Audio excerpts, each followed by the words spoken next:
Welcome to Generations at Work, where our goal is to build bridges and not walls between the different generations at work.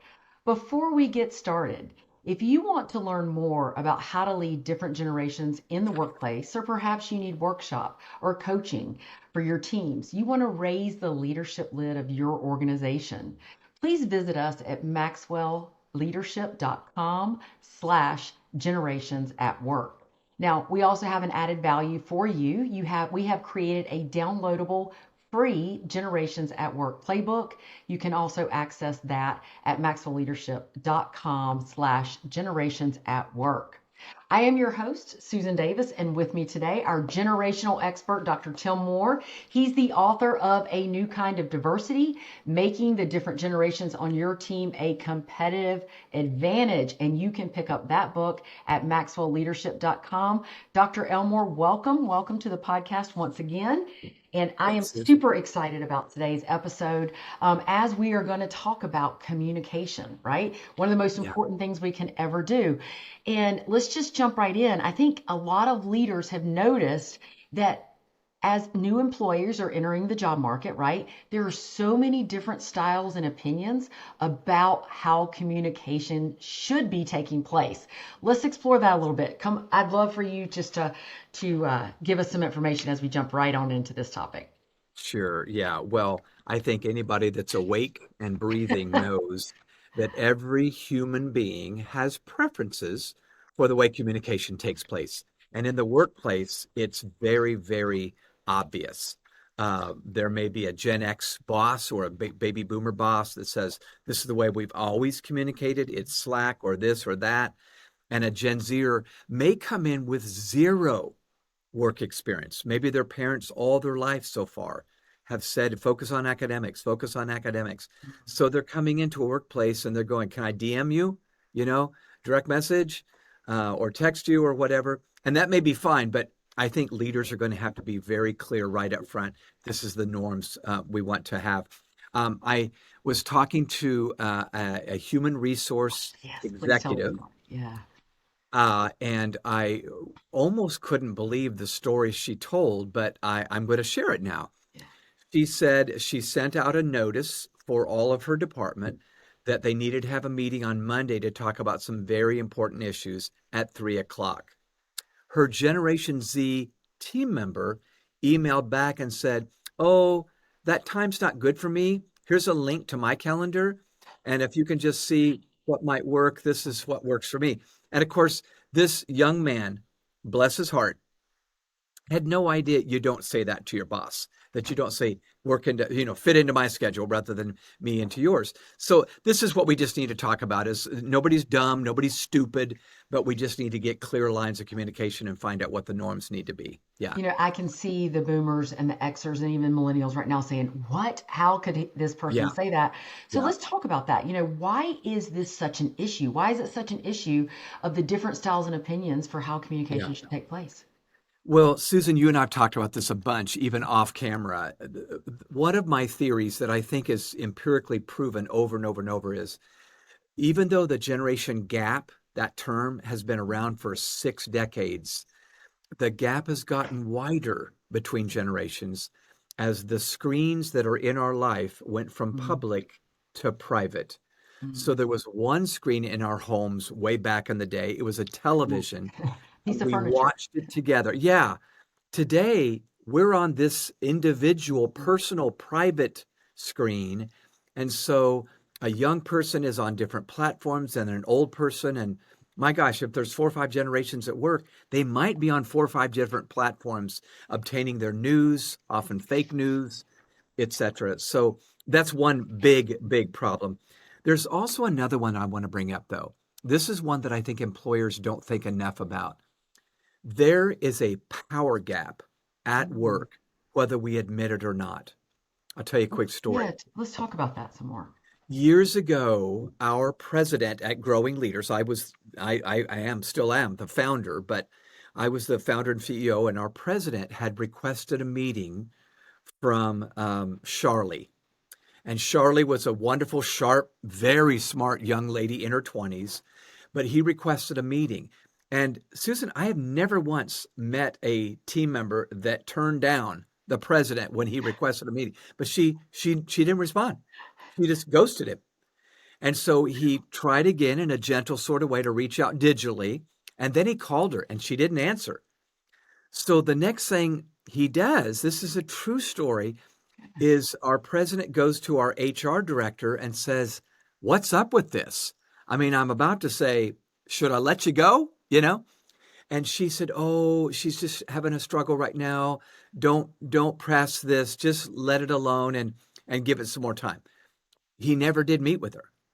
And that was resolved in a different way. I won't get into it now. But the point is, there's a there's a democratization in the workforce right now where a team member might feel like they just don't even need to respond. I don't need to text you. I don't need to DM you or whatever. I had a young team member, Susan, Wow. not too long ago. This was within the pandemic period. I'm going to call her Yolanda. And there was a glitch. Something was said at a team retreat that she got very hurt. She got her feelings hurt. Mm. And I thought, you know what? I want to talk to her about this instead of talk about her. I want to talk Hmm. to her. She avoided me as best she could. I'd set up meeting requests. My assistant was setting it up. It didn't happen. And I'm thinking once again, I've never seen before a team member that was able just to avoid a meeting. And I'm not throwing any one generation under the bus, but I want you to respond to this, Susan. Yeah. There are generations at work now that don't understand protocol.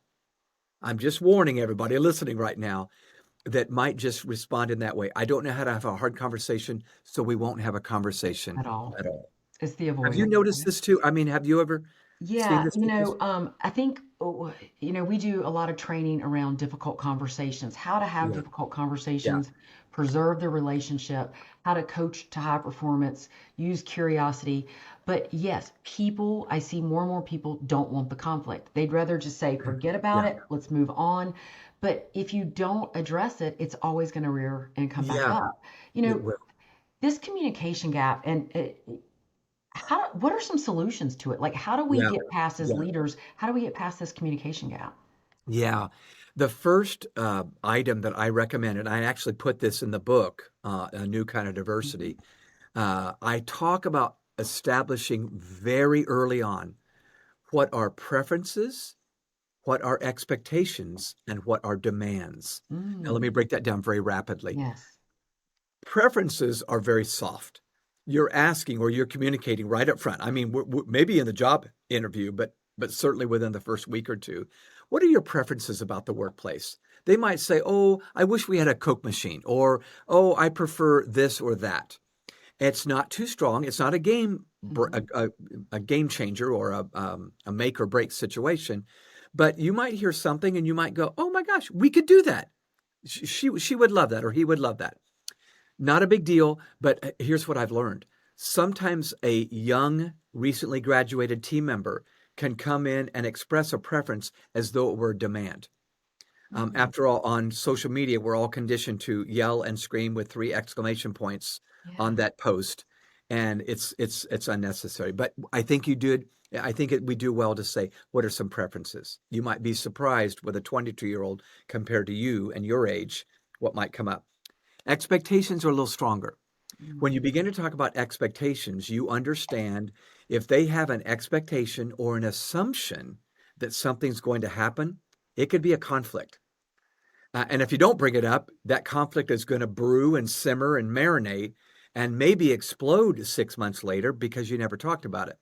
So, Susan, I'm sorry, I'm going to say it again. I've said it before. Conflict expands based on the distance between expectations and reality. in reality. Think about that again. Conflict expands based on the distance between expectations from that team member Mm, and the reality of our workplace. So I always illustrate if I tell somebody I'm going to be at work at 8, I show up at 8:07, not a big deal. If I show up mhm. at 9:30, we're going to have a big deal here. We're going to have a conversation. But it's not because people couldn't live without me for an hour and a half. It's because I created an expectation. So that's that. The last one, and Susan, again, I'd love to hear your feedback Yeah. on this as a leader yourself. is talking about demands. Mm. I'm a little surprised. Now I'm old. I'm an old guy, but I'm surprised with the demands that new hires are bringing with them, old and young, not just Gen Z, with this is what must be. It's that whole Mhm. democratization of the workforce. They Mhm. feel like they're in equal footing with the boss. And maybe they are. Maybe the boss goes, I can't find any more people to take this job. I got to do whatever you ask because no one's waiting tables or whatever. Yeah. But demands are crucial to establish up front because if they make a demand and you know darn well we're not going to be able to do that today Mhm. or here at this workplace, you need to say goodbye right away, show them the door, and wish them well. So let me stop there and have you volley Yeah, back no, to I you. think this is so good because I do hear a lot from the clients I work with that there are demands being placed. Like, I want to work a certain number of hours. I Yeah, need this. I need this. The big piece is, where is that coming from? yeah, yeah, Are we catering too much to generational preferences? Are we yeah, yeah, desensitized? Are we, where is this coming from? yeah, And maybe it's what you said earlier. They just don't know the difference. They haven't been yeah, taught this. yeah. And especially coming out of pandemic where things were a little wonky anyway. Wonky. Yeah, But, so true. why do you think this is happening? Yeah, I do think this was evolving even before the pandemic, this gap, this Hmm. distance in communication styles, but it would just got accelerated with the pandemic. So my advice would be, this is just me, but I would say one, be very intentional about establishing communication norms in the workplace. Yeah. It doesn't mean it's the only way you're going to communicate, but here are the norms. That Hmm. way, all 4 or 5 generations present realize this is the deal. It's going to Yeah. be Slack, it's going to be email, it's going to be this or that. That would be number one. Okay. The second one, though, is I feel like because we're so different in our styles, we need traditions every week that bring us Wow. together and make sure we're on the same page. So for years and years and years, we did a stand-up meeting every Monday morning for about 15 minutes. Hmm. I know other organizations do this, but for us, it was magical Yes. because on Monday morning, as we started a new week, we stood up. We didn't sit down because the meeting will go on too long if you sit down. Yeah. But we just, this department, that department, what are your big rocks? What are your big priorities Mhm. this week? Bam, bam, bam, bam, bam. It just, everybody knew what was going on big picture and it established here's what all hands on deck need to be this week for us to pull off this donor event or this, big conference that we're about to host. We had weekly team time. This was Yeah. professional growth time. We wanted to practice what we preached. I highly recommend this because it's a great excuse to talk about stuff other than just doing business. We wanted to grow. And by the way, for years, Susan, for us, it was both professional development and personal development. I mean, we'd have different team members take turns, and one week we might talk about time management. The other week we talk about couponing and how Yeah. to make the most of coupons in your personal life. And it was so much fun. But it brought us together. It was a camaraderie building thing. We did lunch and learns. That's Yeah. very, very common. But one last idea I want to throw out, and then we can Yeah. move on. I have found that communication glitches can be remedied by a little exercise that I call ditch the niche. All Ditch the right. niche. I know it's weird, but what I mean by that is because we all bring in different realities from different generations, we can get rid of our living in a niche in a little echo chamber if we get out and talk to each other Talk to each from other. different generations. I like It's not that. always reverse mentoring. It could be, but it's more just talk about your superpowers, talk about what you love, talk about Hmm. what your norms are in your life. What are your hobbies? This, even though it may have nothing to do with selling the widgets that we're trying to sell, it really brings engagement together. And I'm telling you, when generations engage with each other, they're 5 times more likely to stay and 3 times less likely to quit. That's so good. I I think just want to that give a blanket engagement, pause there. It's huge when we engage with different that generations. engagement data is so important. And Yeah, I want to just for a second, what you said about the meetings, the stand-ups. We work with yeah, a client in Canada. They do a weekly meeting, but they do daily stand-ups, as you mentioned. wow, yeah, And it is their growth, their retention, their yeah, communication. They're phenomenal, and to the point that I think it's so powerful. I had never Yeah, looked at those stand-ups as that powerful. And the team yeah, time. With that, I work with another client in Tennessee that we're trying to set the expectations of yeah, communication, right? And yeah, how we're going to communicate. And their feedback was, well, we don't have time to do all that. yeah, And yeah. again, it becomes you don't have time not to. Yep. If you No, want you're to right. be, That's yeah, exactly right. One it's metaphor that I have used before, Susan, you just made me think of it. Maybe I've used this before on this podcast, but I think it bears repeating. We teach leadership with images as well as yeah, laws, John's yeah, laws. But one of the images that I just love in regard to communication is simply called dentist and cavities. okay, And here's the truth. When you go to see your dentist and he or she looks into your mouth and says, "Oh, I found a cavity," have you ever noticed they'll often say, "Can you stay a little bit longer and I'll fill it right now?" yeah, Or if not, "Can you come back as soon as possible and I can fill it as hmm, ASAP?" And the reason they do that is because they know if they don't fill that cavity in your tooth, somebody will. bacteria is going to fill that cavity. And Hmm. that's not a good thing. I believe people come to work, and based on the fact that we have multiple generations, we have different mental cavities up here that if they're not filled with accurate information and good communication, they will fill it with narratives that are not accurate, rumors, gossip, and they Hmm. expand with time, just like that cavity can expand with Hmm. time. So, leaders listening to me right now, can I give you some encouragement? You're a dentist. You're a One cavity. communication dentist, and people have cavities. And the bigger the narrative that could be out there, the bigger the Uh-huh. cavity, and vice versa.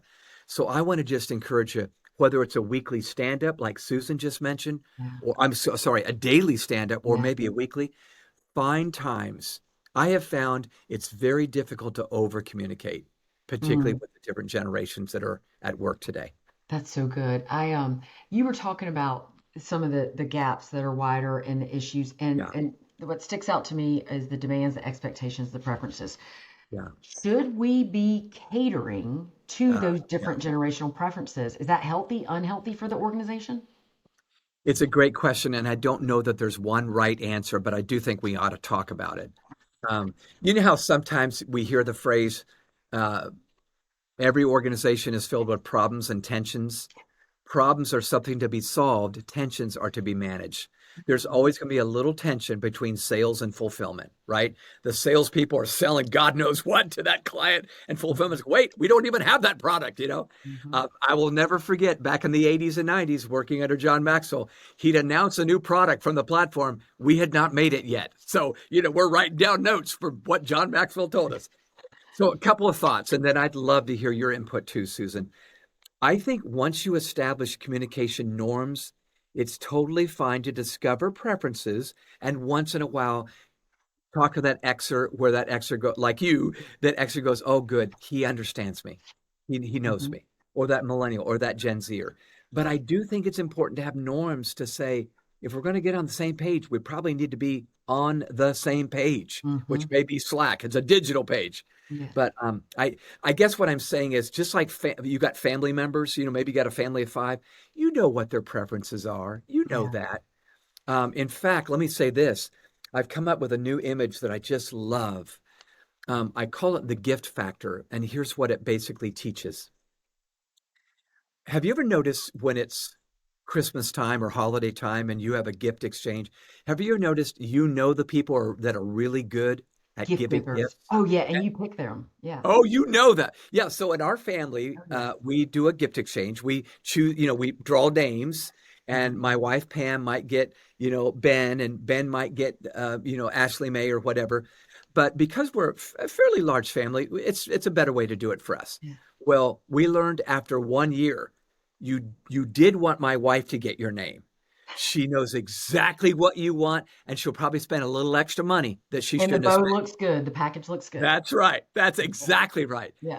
You do not want my son Jonathan to get your name. So sorry, Jonathan, if you're listening, but he'll wander into Walmart at 11 o'clock the night before Christmas and pick out socks. I don't know. I'm, Yeah. I'm making this just silly, but here's my point.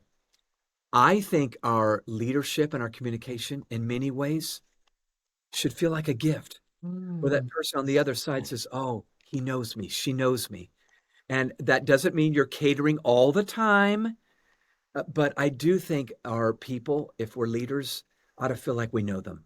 And in that sense, I think it's once in a while, it's okay to just do that special communique or that Yeah. special note, jot them that and lets them know that they're special to you. Yeah. Which goes right back to level two leadership, which is developing the Yeah, relationship and that's right. people answering those three questions of does he care about me? Can he help me? And can I Yeah. trust him? And Yeah. if we're not listening or giving them that gift, we're not showing help, care, and trust. We're not That's developing right. that relationship. Yeah. Great. So I remember I mentioned just a minute ago, I started working for John Maxwell right out of college. And I still have some notes that he wrote to me Oh, from that's so good. 40 plus years ago. John wrote a lot of notes, but this note, the three or four or five that he wrote to me in that period of time, I know he was communicating in a very special way. I felt very cared for. I saved the note, by golly. Yeah. But he was sharing in a very personal way, a way to communicate, even though we had norms back then at Skyline that we would, normally follow. It was just good to get that extra bonus. That's all I'm saying. So, uh, yeah, that No, was it nice. is. I'm a big believer in handwritten notes. It's the Yeah. little effort that you take time to show Yes, that you truly that's care. right. And That's right. John's a master at it. Many Yep. of our leaders at Maxwell Leadership are. I love Yeah, that. it's true. Now, when we talk about communicating with our teams, with our staff and different people, Yeah. what do leaders need to know? Yeah. What's best practices for that? Yeah. A couple of thoughts I have, and I'm sure you've got some of your own, but let me just get the ball rolling here. Okay. I absolutely loved a book that I read a year or two ago, from Charles Duhigg called Super Communicators. Okay. And one of his big ideas is one that we all ought to know and practice. He says, when you're at work, especially, you need to know that people are going to have three kinds of conversations with you. And you need to decide or discern, rather, what conversation you're having with that team member. So here they are. Number one are practical conversations. Mm, These are probably the most frequent. Practical conversations are just that. It's just information being transmitted from one person to another. Here's our pie chart from last month's, or sales or whatever. But there's no emotion necessarily. Nothing's personal. Nothing opinionated. It's just practical. So you're transmitting information and facts. The second kind of conversation, though, is what he calls a social conversation. And what he means by that is you might bump into a team member and they just have to tell you what happened last weekend. If you're attuned, and that's a big if, you need to be attuned, Mr. Leader or Miss Leader out there, you don't need to correct them on the sky wasn't blue that day, or it's a social conversation. Let them just vent. Let them tell you what happened at Disney World or whatever. And maybe I'm exaggerating, but I have been so practical in my mindset. I'm ashamed of this, please. Don't, I'm not bragging, I'm ashamed mhm. that I will be, oh, no, that was Thursday, not Friday. It doesn't matter. This is a social conversation. Just let them flow and laugh with them and ask questions about the trip. You follow what I'm saying. And Absolutely. Susan, I'm going to be, I don't know if this is wrong or right. I feel like women oftentimes are just more natural at recognizing social conversations and flowing with them than guys are. I may get notes now from saying this, but I just feel like sometimes we're so practical that we miss when they just need to be listened to and loved on, Mhm. and we need to drop the fact was wrong on that last statement. Good, So good. anyway, the third one is the most important one for me to learn. It's an emotional conversation. And it may be about work items, but it's still emotional. And you need to know this is not a practical, this is an emotional one. Maybe it's an emotionally charged email that someone just sent you, and they did not learn that emails should not be emotionally charged. That's a face to face Take a step conversation. back. But it comes up, and you get maybe triggered as a teammate or a leader, and you want to fire back out of emotion too. We tend to Mhm. reciprocate what's been thrown at us, but I'm telling you, these are transmitting a feeling. And I need to, as a leader, know they're venting right now an emotion. They're feeling dismissed, unseen, unheard, and Mhm. they're feeling it. So I'm going to real quick illustrate. And then, Susan, I Yeah. know you're both a good leader at work and a good mama at home. And this can be family issues, can't it? Oh, So mostly a lot is, yeah. my firstborn is Bethany. She's 36 years old and she's a counselor. She's a therapist and she's a very good one. But one time we were in the car together not long ago and we were talking about counseling. That was her industry. And she said, I got a question for you, Dad. She said, all things being equal, would you see a counselor about parenting issues that was actually a parent, him or herself, or it didn't matter, they had been really well trained and it didn't matter? That's Well, a question. I thought we were having a practical conversation. So I said, well, all things being equal, I'd probably want to see one that was actually a parent, that actually had firsthand experience. I had forgotten. I was talking to my daughter, who was not a parent, and she was giving people advice on parenting. And I just dismissed her. I wasn't Just go to even thinking. emotional at that point. Exactly. She got very quiet. She had her Mhm. feelings hurt, and rightfully so. I mean, I just missed it. But Yeah, you see, that was a misinterpretation of from this guy. I thought we yeah. were having a practical conversation. It was really an emotional conversation. We drove into the garage. She said, I'll see you inside. She walked inside, shut the door. Well, by the time I made it inside, I could not find her. She had gone upstairs. I finally walked upstairs when I didn't see her, tears coming Tears. down her cheek. And I just realized she was talking to her father. And No. her father just said, I wouldn't see you about this issue. Mhm. So Somebody I that she ended up talking respects. to another counselor that I highly respect, and she said, Tim, you missed it, buddy. The right answer is, I would see you on every issue, Bethany. You know what I'm That's saying? a doesn't matter what it is, right? That's right, baby. That's Well, right. So and then anyway, I'm exaggerating, but go ahead and volley back on that. I I know just you understand this issue. I think it goes back, and John says this all the time. People don't always remember what you say. Yeah, They always remember how you make them feel. yeah, that's right. And and I try to even tell my kids that. But even at work, it's so Yeah, easy for us to be so busy. yeah, And somebody comes in with a problem and you're typing, you're sitting here typing, yes, typing, and you're just like, I don't have time. yes, And that's an emotional response to people because they yeah, don't care about me. And then we have just cut that relationship, yep, which cuts down the communication, which yeah. it starts the whole cycle. No, you're right. In fact, I just talked to a young lady, 27 years old, a very able professional at her job, and she had just lost her father Mm. and had gone to his memorial, et cetera, et cetera. So she's back at work. She gets a call from her boss. And her boss said, Hey, I was just calling to see how you were doing. She thought, Oh my gosh, this is so nice of my supervisor to call me and ask how I'm doing. So she proceeded to tell him how she was doing, how the funeral went, and blah, blah, blah, blah, blah. As she's telling him, she's hearing the click of a keyboard. He is doing email while she's Yeah, responding to him. Now, is it a crime? No, it's not. But is it a drop ball? Yes, it was. absolutely. The very heart. She was having an emotional conversation. Her father just died. Yeah. And he's thinking, oh, this is information. Oh, she's just telling me how, and he just missed the cue. So here's what leaders I want you to understand. I'm not a neuroscientist, but there's some neuroscience we need to understand. When messages are sent from our spinal cord up to our brain, it has to pass through the limbic system before it gets to the prefrontal lobe, where we Mhm. can rationalize and Rational. reason. So we feel before we think.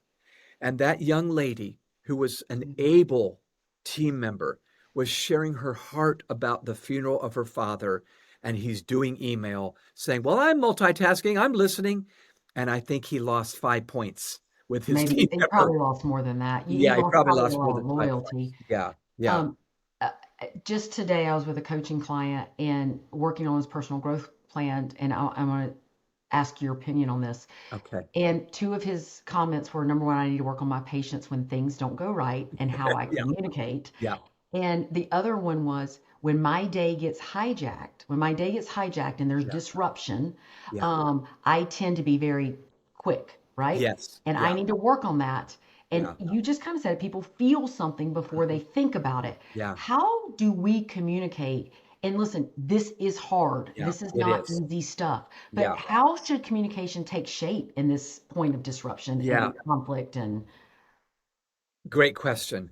So I remember several times where we had disruption at our Mhm. workplace, not the least of which was the pandemic, precisely 5 years ago. Um, and I remember, thankfully, I remembered this. It's going through the limbic system before it's hitting the prefrontal Mhm. lobe. They're feeling anxious. Will I lose my job? Will this Mhm. pandemic go on and I'll lose my life? We were feeling hard things at that time. So what I decided to do was before we had our first Zoom meeting, I would decide the order that we would cover topics. And here's what I learned that absolutely worked, and I'm hoping it's helpful now Write for this listeners. down, write this down, Yeah. write this um, down, leaders. I had to remember I need to cover personal issues before work issues. And it's Mhm. not that I want to talk for an hour about their personal life Mhm. in the living room right now at their, whatever.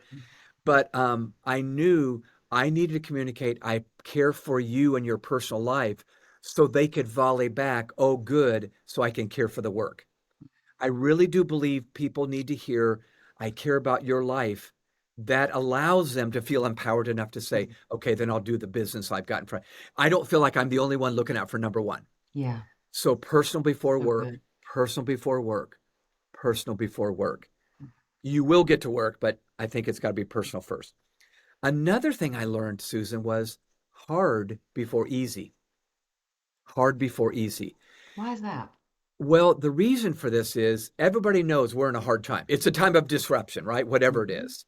They know if the boss comes in, hey, it's a great day. Let me tell you all the good things that are happening. They're going, okay, what are you Mhm. hiding? Yeah, where's the What's bomb? not? I am too smart to think that everything's wonderful. Don't tell me it's Mhm. wonderful, Bob. Skepticism. So I think when we jump into the hard and say, listen, I got some tough news. I got some good news. Let's jump into the bad. They're going, good. Thank you for being transparent with me, Bob. I Mhm. need you to be. And now I'm more apt to listen to the good news and believe it because you weren't afraid to jump into the hard news first. And It you tells built them, trust. what's that? You're building trust. Yeah, you really are building trust by the Mhm. courage you're showing. Mhm. So this is counterintuitive because we all want to jump to the easy things first, fun Mhm. things first, quick things first. Go ahead and hit it hard first and then do it easy. The third of the three in this sequence that we need to cover in times of disruption is big picture before details. Big picture before details. Here's why. When we are feeling anxious and disrupted, we're feeling, we're not thinking yet. Mhm. And I need my leader to say, let me show you the box top of this puzzle and give you the very big picture of what's going on. Then I'll share with you your puzzle piece and where it needs to be played this week. Does that make sense? So Absolutely. here's the big picture of the puzzle piece box top. And now you know I'll go into if you share details first, they're going, wait, yeah, that's what Sharon's doing, but what about Todd?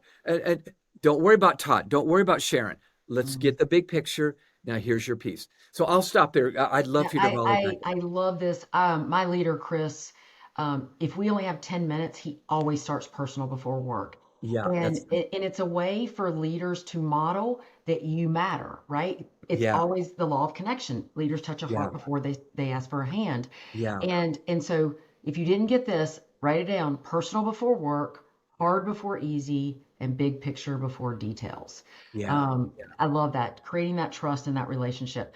yeah. Finally, we're going to wrap this up with one last question. Of course, it's a great one because I think it encompasses everything. But what's the best advice that you give a leader on how to communicate with their teams? Yeah. Well, this is the best advice I've got. It may not be the best advice in the world, but let me just share it. So a few years ago, I wrote a book that I just actually talked about to leaders at the Indiana Pacers about. They were wrestling with these same issues. But one of the paradoxes, I believe there's at least 8 paradoxes that great leaders practice. One of those paradoxes is the paradox of being personal and collective. Now, let me explain.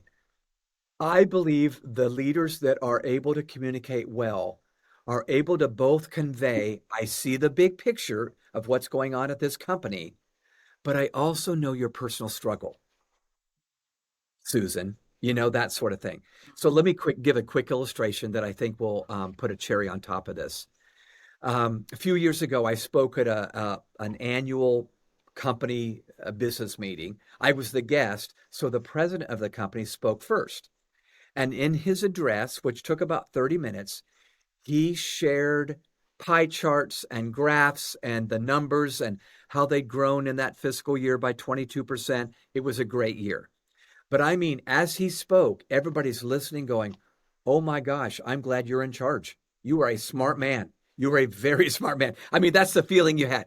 He spoke collectively. He gave them the idea, I get the collective big picture that we're all facing at this company. And fortunately, it had been a good year.